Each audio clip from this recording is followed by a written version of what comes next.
배고파하는 조카를 위해 한 조각의 빵을 훔친 사나이. 이로 인해 그는 19년간 감옥살이를 하게 된다.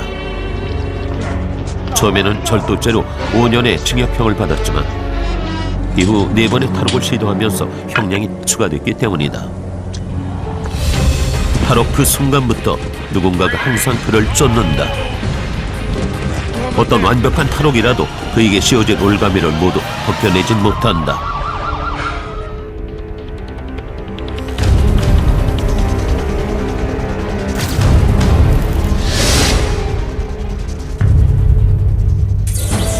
범죄자를 가두는 곳 교도소. 한 인간의 잘못된 행동이 사회에 치명적인 문제를 만들 때 재판을 통해 가둬놓는 이 구조는 인류에게 사회가 생겨나면서 지속적으로 존재해왔다. 그러나 그 어떤 강력한 철창과 감시 시스템이 주위에 있다고 해도 끊임없이 그 문을 넘어서는 자들이 있다. 재소자가 법의 동의 없이 감옥을 벗어나는 경우 이 상황을 탈옥이라 부르며 이때 그 재소자에게 붙여지는 이름이 탈옥수다. 그들은 어떻게 그토록 단단한 감시의 문을 넘어서는 걸까? 탈옥을 위해서는 먼저 감옥의 구조를 완벽하게 이해하는 것이 필요하다. 전 세계적으로 큰 인기를 끌었던 미국의 드라마 프리즌 브레이크의 주인공 역시 감옥 설계도를 얻는 것으로 탈옥 준비를 시작했다. 철창을 자르거나 닫힌 문의 열쇠를 획득하거나 창문, 환기 시스템 혹은 벽을 뚫는 방법을 선택할 수 있다. 자신이 갇힌 방을 빠져나오면 감시관들이 돌아다니기 때문에 이들이 감시하는 시간을 잘 알아둬야 한다.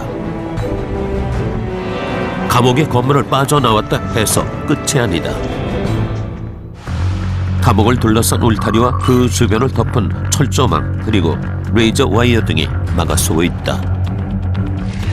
이때 모든 감시를 피할 자신이 없다면 땅 아래 구를 파서 탈출하는 방법이 있다.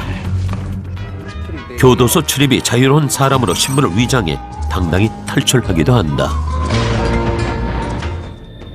실제로 2013년 미국 플로리다주 올랜도 교도소에서 무기수 2명이 가짜 석방 명령서를 들고 감옥을 빠져나가는 사태가 발생했다. 탈옥한 재소자들은 1998년 올란도에서 한 남성을 강도 살해한 혐의로 무기징역을 선고받은 조지프 젠킨스와 1999년 캘리포니아주 오렌지 카운티에서 당시 23살의 남성을 살해한 혐의로 종신형을 선고받은 찰스 워커다. 이들은 탈옥 뒤 부모와 친척들을 만나고 태연히 교회 예배에 참석해 가족들조차 가석방을 믿었다고 한다. 그러나 1급 살인범의 느닷없는 석방 소식에 피해자 유족들이 문제를 제기하면서 탈옥한 사실이 드러났고 한 달여 만에 이 둘은 다시 붙잡혔다. 더 편한 방법은 부패한 교도소 직원을 이용하는 방법이다. 외부에 있는 자신의 동료들과 공동 작업을 펼치는 방법도 있다. 필요한 도구를 조금씩 조달받아 교도소 근처에서 기다리고 있는 동료와 합세하는 것이다. 2009년 7월 23일 벨기에 운하도시 브르게 외곽의 한 교도소에서 영화 같은 일이 벌어졌다. 커다란 굉음을 내며 등장한 헬리콥터가 3명의 죄수를 탑승시킨 후 유유히 사라진 것이다. 교도소의 보안을 뚫을 자신이 없다면 치료 목적이나 사회재활 활동을 위해 잠시 교도소 외에 외출이 허용된 경우 도망쳐서 다시 돌아오지 않는 방법도 있다. 그러나 이 외출이 허용되기 위해서는 오랜 기간 모범적인 교도소 생활이 필요하다. 이 외에도 방법은 더 있다. 탈출하고자 하는 이는 교도소에 갇혀있는 24시간 동안 고심하고 또 고심하기 때문이다.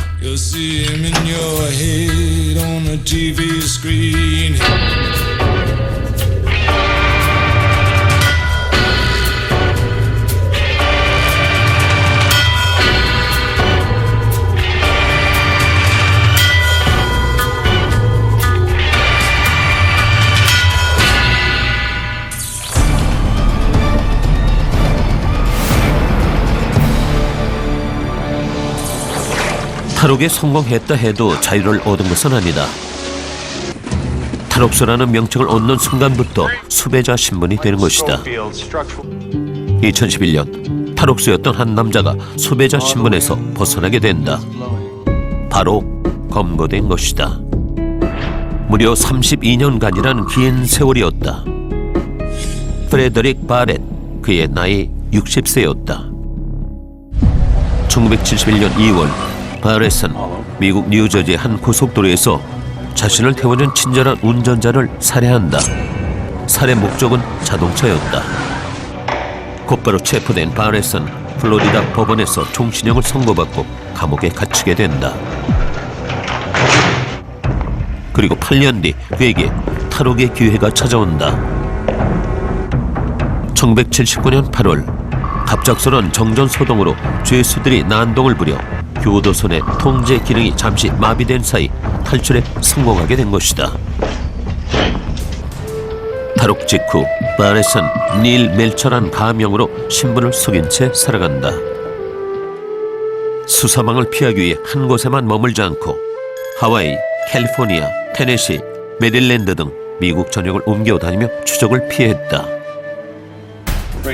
미국 남동부에 있는 플로리다주 경찰이 서부에 있는 콜로라도주의 산악지대까지 수사 범위를 넓혀 마침내 그를 찾아낸 것이다. 수년 전부터 이곳에 정착했다는 바렛을 탈옥수로 의심한 주민은 아무도 없었다. 30여 년이 지난 만큼 그의 외모 또한 젊은 시절과는 많이 달라져 있는 상태였다. 결정적인 단서가 된 것은 그의 왼손에 새겨져 있는 문신이었다. 바렛은 처음 자신이 저질렀던 살해죄, 탈옥죄, 콜로라도주에서 저지른 마약 및 총기류법 위반 혐의까지 더해져 형무소에서 남은 인생을 보내게 됐다. 그런데 어떻게 이 같은 치밀한 추적이 가능했을까? 2009년 미국 수사당국은 플로리다 교도소 탈옥수 10여 명에 대한 대대적인 검거 작전을 펼쳤다. 바렛도 그 대상 중 한 명이었다.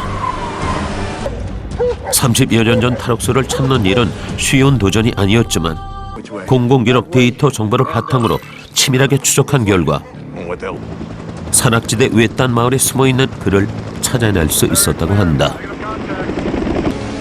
2013년 9월 36년간 완벽히 숨어 지냈던 탈옥수 역시 FBI의 수사망에 걸려 검거됐다. 검거된 탈옥수의 나이는 70세였다.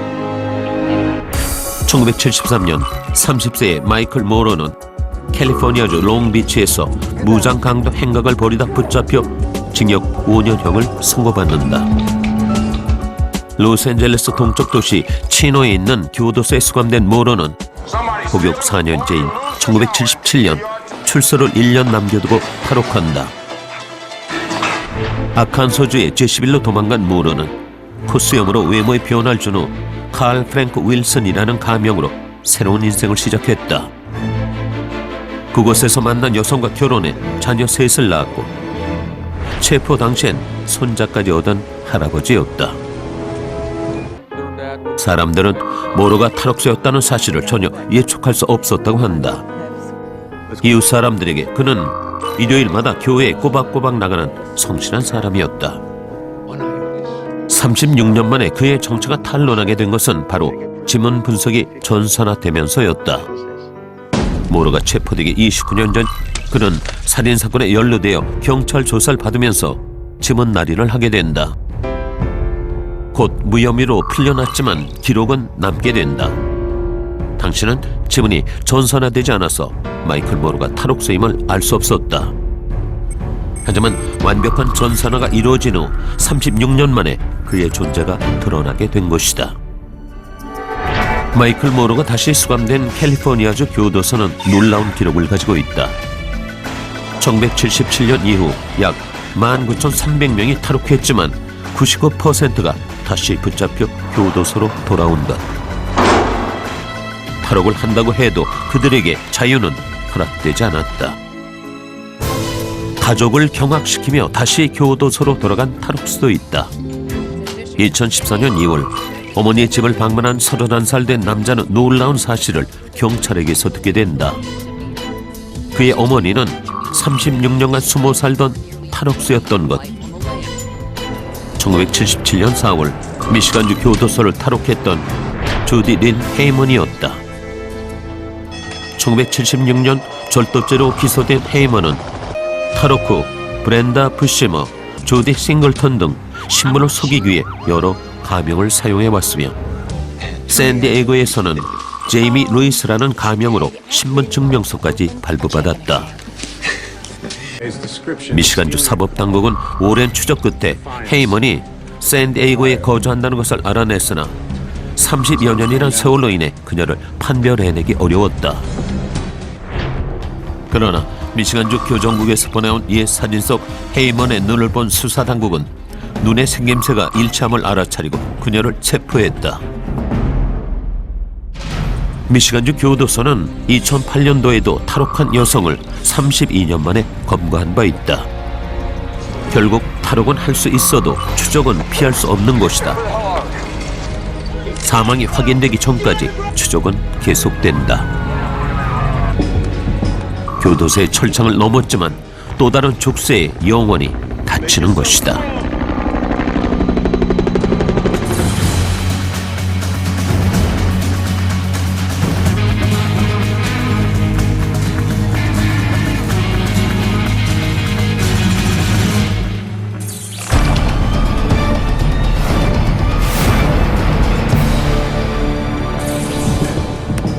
모든 수단을 동원해 탈옥에 성공한 탈옥수.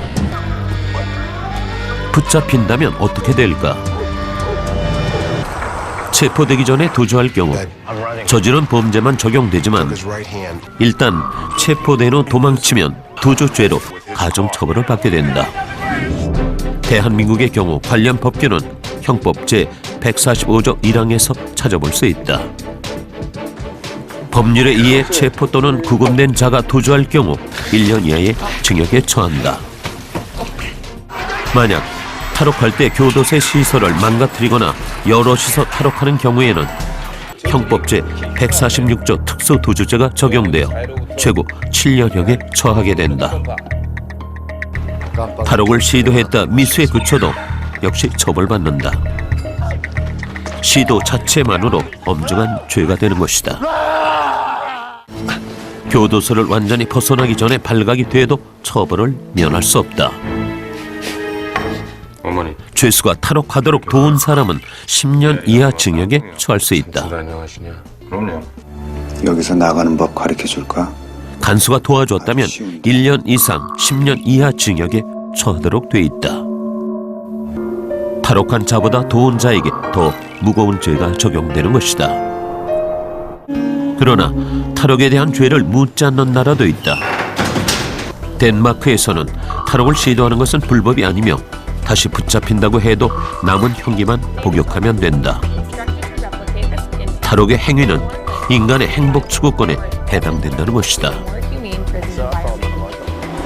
벨기에 역시 프랑스 형법을 적용시켜 인간이 지닌 자유에 대한 갈망을 존중하는 법률을 가지고 있다. 이 때문에 탈옥에 대한 별도의 처벌은 없다는 것이다.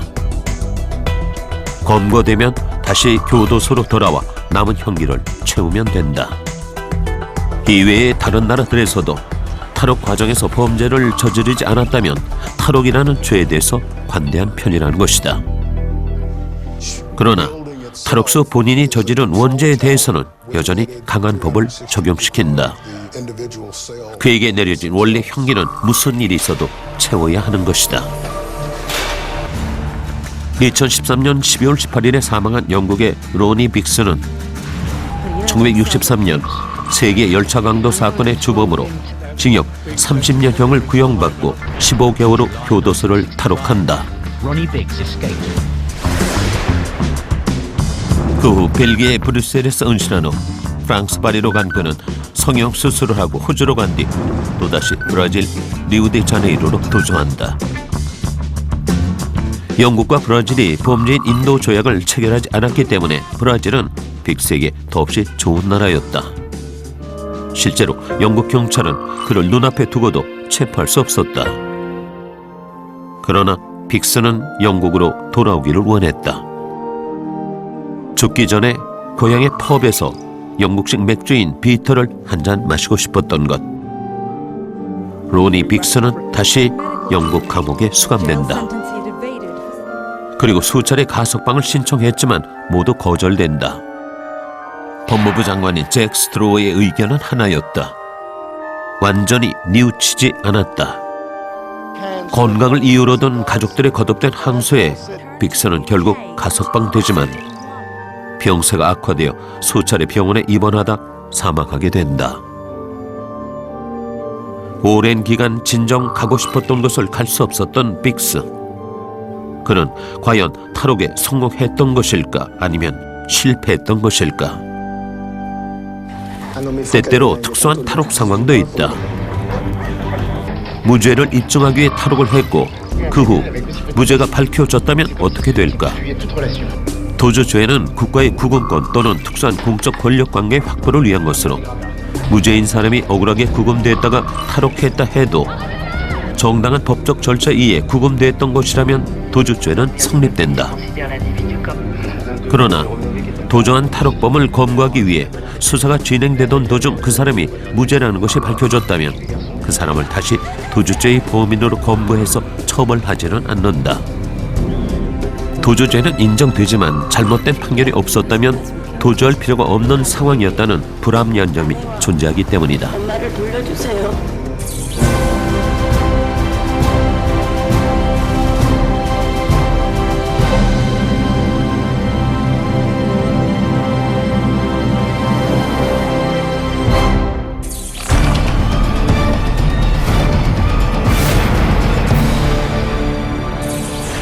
어렵게 탈옥에 성공한 탈옥수가 스스로 다시 감옥으로 돌아온 사례도 있다. 도대체 그에게 무슨 일이 있었던 것일까? 2014년 1월 118년 만에 뉴욕 최저기온 기록이 바뀌는 최악의 한파가 몰아친 미국. 켄터키주의 소규모 교도소에서 절도 등의 혐의로 징역 6년을 선고받고 수감 중이던 42살의 로버트 빅이 가석방 가능 기한 불과 2달을 남겨놓고 탈옥을 결심한 것이다. 모두가 깊게 잠든 2014년 1월 5일 새벽, 빅은 무사히 탈출에 성공했다. 그러나 문제는 그 다음이었다. 기록적인 한파가 휘몰아치는 교도소 밖의 상황을 전혀 몰랐던 빅은 자유 이전에 끔찍한 추위와 먼저 만나게 된 것이다. 빅이 탈옥했던 날 켄터키주의 기온은 영하 20도에 육박했으며 체감온도 영하 50도의 추위가 찾아왔다고 한다. 주의 수복만 걸친 빅은 자신의 몸을 파고드는 강추위에 죽음의 위기를 느낀다. 그리고 그 다음 그에겐 탈옥만큼이나 강한 결심이 필요했다. 탈옥 단 하루 만에 로버트 빅은 가까운 모텔로 들어가 경찰을 불러달라고 요청하게 된다. 이로써 빅은 겨우 혹독한 추위와 결별하게 된 것이다. 무사히 경찰에 붙잡힌 로버트 빅은 저체온증 치료를 받은 뒤 교도소로 이송됐다. 2달을 참지 못한 빅에게 5년형이 더 추가될 예정이다.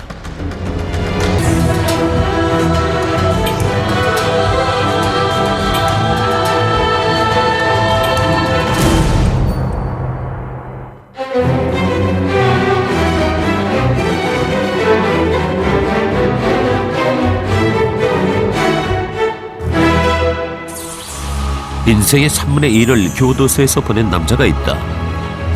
이탈리아의 전설적인 무법자 그라치아노 메시나는 18살 때부터 교도소를 들락거리기 시작해 40년을 철창 안에서 보냈다. 탈옥 성공 횟수만 모두 11차례. 그런 그에게 합법적으로 철창을 넘을 수 있는 순간이 찾아온다. 바로 62세의 나이에 대통령 특사로 자유를 얻게 된 것이다.